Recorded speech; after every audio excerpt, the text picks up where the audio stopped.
8월 20일부터 3박 4일간 한미연합 훈련이 예. 이것까지 통합해서 을지 연습이 시행이 됐는데, 자, 을지 연습이 좀 어떤 훈련인지 이것부터 한번 저희가 한번 짚어보고 한번 얘기를 해보죠. 을지 연습이 지난주 그 UFS 훈련과 같이 했어요. 네. 이것은 정부 전쟁 연습이라고 보면 됩니다. 전쟁이 일어나면은 국가 총력전으로 이루어지잖아요. 그렇죠. 각 정부 기관도 전쟁에 대해서 준비를 해야 되고 지원해야 되는 훈련이 을지 연습입니다. 네. 이것은 매년 한 번씩 하는 훈련이고요. 이번에는 UFS 훈련과 합해서 한 것이죠. 네. 그럼 여기는 훈련 대상이 대통령도 훈련 대상이고 전 공무원들이 거의 다 대상이고요. 네. 이번에 한 4,000개 기관 한 48만 명이 을지 훈련을 연습을 했어요. 네. 그리고 대통령과 대통령실 또 정부 부처가 다 해야 되는 것이고요. 아하. 그런 훈련이었죠. 네. 네. 그래서 이번에 진행이 됐는데 이제 문제는 이게 좀 내실 있게 예. 잘 꼼꼼하게 진행이 됐을까라는 거기에 대한 국민적인 의문점이 있는 거 아니겠습니까? 네, 그렇죠. 네, 이제 윤석열 대통령이 25일, 그러니까 마지막 네. 훈련 날 연찬회에 와가지고 국민의힘 의원들과 오미자 주스로 건배하면서 술을 못 마신다, 을지 훈련 때문에, 을지 연습 때문에 술을 못 마신다 이렇게까지 얘기를 했어요. 네. 내실 있게 좀 진행이 됐을까요? 어떻습니까? 저는 뭐 밑에 하부 조직에서는 어느 정도 내실 있게 됐는데 을지 훈련에 가장 훈련을 해야 되는 사람이 대통령과 대통령실이에요. 그래요? 예, 그런데 거기는 제대로 안 됐다고 저는 봐요. 어. 왜냐하면은 예.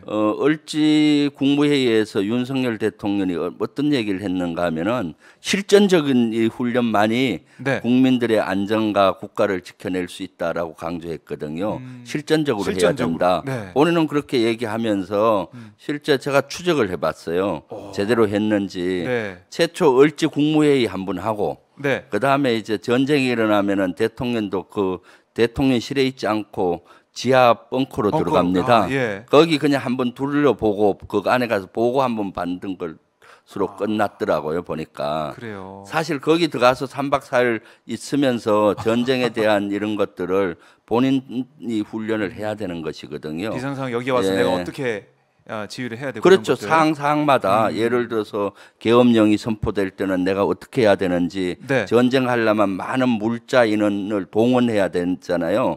그럼 동원령 선포는 어떻게 해야 되는지 네. 그다음 통합 방위를 하는 겁니다. 군인만 싸우는 게 아니라 아하. 지자체, 경찰 뭐 이런 지자체장들도 통합 방위 본부를 이끌어 나가야 되는데 각 도는 제대로 하고 있는지 네. 뭐 이런 것들을 점검하고 체크하고 보고받고 이런 걸 해야 되잖아요. 그리고 후방에서 테러가 일어나는 것은 어떻게 조치를 할지 그러게요. 또 식량 그 전쟁이 일어나면은 저게 공격을 받으면 어떻겠습니까? 물이 전기 이런 것들이 끊어질 수 있잖아요. 그렇죠. 그런 것들은 어떻게 국민들에게 지원을 할 건지 훈련해야 될 것이 한두 가지가 아닙니다. 그런데도 불구하고 을지 국무회의 한 번 하고 네. 훈련 장소 한 번 가서 아. 있어야 할 장소 한 번 돌아본 정도로 훈련했다라고 하면 안 되죠.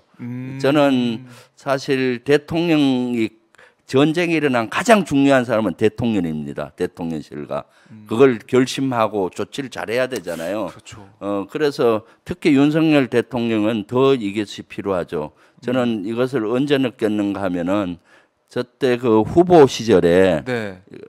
홍준표 후보하고 윤석열 후보가 TV 토론할 때 그때 기억나실 겁니다. 네. 홍준표 후보가 501호 작게 아느냐 아, 맞아요. 물어봤죠. 전시 작게거든요. 예, 예. 그때 그러니까 그게 전쟁 때 일어나는 거 아닙니까? 뭐 501호 작게가 뭐냐 물으니까 네. 말씀해 주십시오 하고 예.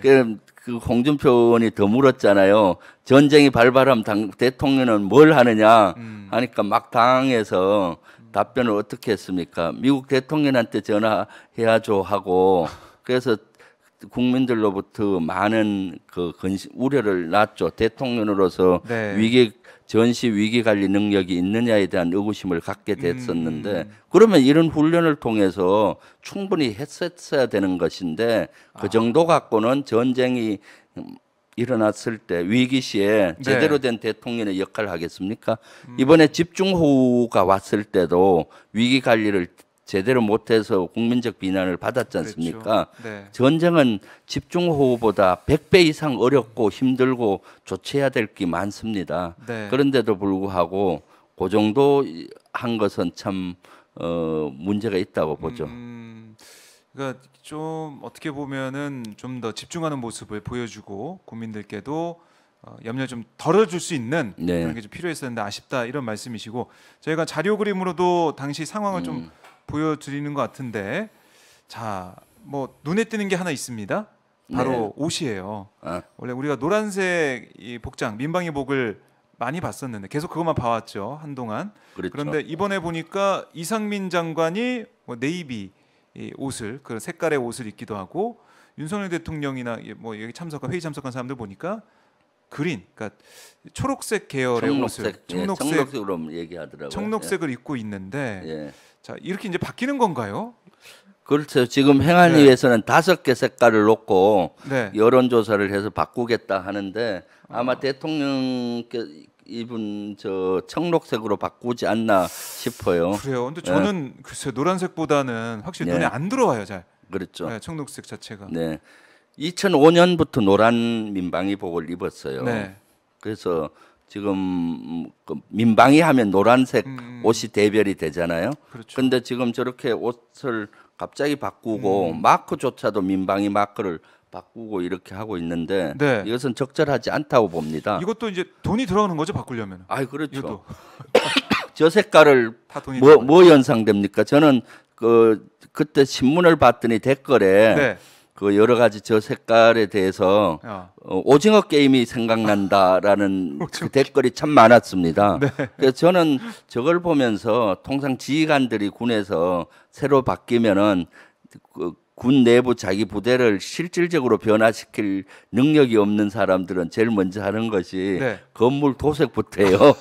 그래서 내가 이렇게 바뀌었다. 그래서 업무 보고 새로 예. 신임 예하 부대장 오면 가잖아요. 가면은 건물 착 도색해놓고 제가 이렇게 바꿨습니까? 이렇게 한 달 보여주네. 새 이렇게 보여주거든. 그럼 전 네. 많이 혼내요. 실질적으로 이렇게 바꿔야 되는데 바꿀 능력이 안 되니까 그런 느낌을 저는 받았어요. 옷을 제발 바꾼다. 그렇지 않았으면 좋겠고요. 저거 네. 예산 엄청나게 들어갑니다.